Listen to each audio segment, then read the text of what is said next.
नमस्कार, मी सचिन फत्तेपुरे. शेती आधुनिक तंत्र या चॅनलमध्ये सर्व शेतकरी बांधवांचे, भगिनींचे आणि माझ्या युवक मित्रांचे हार्दिक स्वागत. आज आपण पाहणार आहोत योग्य बियाणे कशा पद्धतीने निवडायचे आणि कशा पद्धतीने खरेदी करायचे. तर सगळ्यात महत्त्वाचं, आपण आपल्या परिसरामध्ये किंवा आजूबाजूच्या खेड्यामध्ये, शहरामध्ये जे आपल्याला कृषी सेवा केंद्र आहे ते परवानाधारक आहे की नाही हे पाहायचं आहे. आणि त्यानंतर आपण त्यांचे बियाणे खरेदी करत असताना त्यांचे GSTचे पक्के बिल घ्यायचे आहे.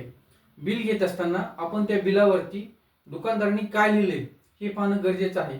त्यावरती कुठलं बियाणं घेतोय, त्या बियाण्याचं जात कुठली आहे, त्या बियाण्याचं लॉट नंबर कुठला आहे, त्या बियाण्याची एक्सपायरी आणि मॅन्युफॅक्चरिंग डेट हे पण दोन्ही तपासायला पाहिजे. आणि त्या बियाण्याची किंमत किती आहे आणि शेवटी आपण केलेली स्वाक्षरी आणि दुकानदाराची स्वाक्षरी त्या बियाण्यावर खूप महत्त्वाचं आहे. आणि ही पावती आपल्याला सांभाळून ठेवायची आहे बियाणं उगेपर्यंत. त्यानंतर आपण ज्यावेळेस पेरणी करतो त्यावेळेस आपल्याला सुरुवातीला ही बॅग जी आहे ती आपल्याला खालच्या साईडने फोडायची आहे, म्हणजे बुडाकडून फोडायची आहे. म्हणजे काय होईल की आपला टॅग आणि ती बॅग आपल्याला शाबूत ठेवता येईल. आणि आपण ते बियाणं त्या बॅगमधलं 100 ग्रॅम बियाणं हे आपल्याला एका डबीमध्ये साईडला काढून ठेवायचे आहे. कारण का, ते जर बियाणं फेल जर गेलं तर आपल्याला त्या डबीतले बियाणे लॅबमध्ये टेस्टसाठी कृषी विभाग पाठवून देत असतो. त्यानंतर आपण ज्यावेळेस पेरणी करतो त्यावेळेस योग्य पाऊस पडल्यानंतरच, म्हणजे पहिल्या पावसात पडला आणि आपण पेरणी केली असं गडबड करू नका. कारण जमिनीतली आर्द्रता निघून जाऊ द्या आणि 2-3 पाऊस चांगली पडल्यानंतर मग पेरणी करा. आणि महत्त्वाचं म्हणजे आपण ती बॅग खरेदी करत असताना त्या बॅगवरती आपल्याला काय काय मेन्शन केलेलं आहे किंवा काय काय लिहिलेलं आहे ते पाहणं पण गरजेचं आहे.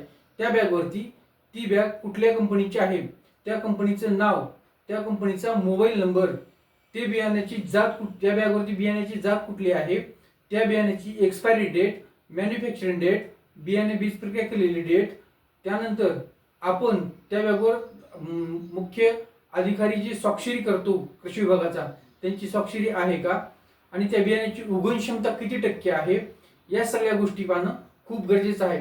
तरी शेतकरी बांधवांनो, या गोष्टी आपण जर व्यवस्थित पाहिल्या आणि बियाणं खरेदी केलं, आणि जर एवढं पाहूनही जर या गोष्टी करूनही जर आपलं बियाणं जर 8-10 दिवस उगवलं नाही तर तुम्ही थांबू नका.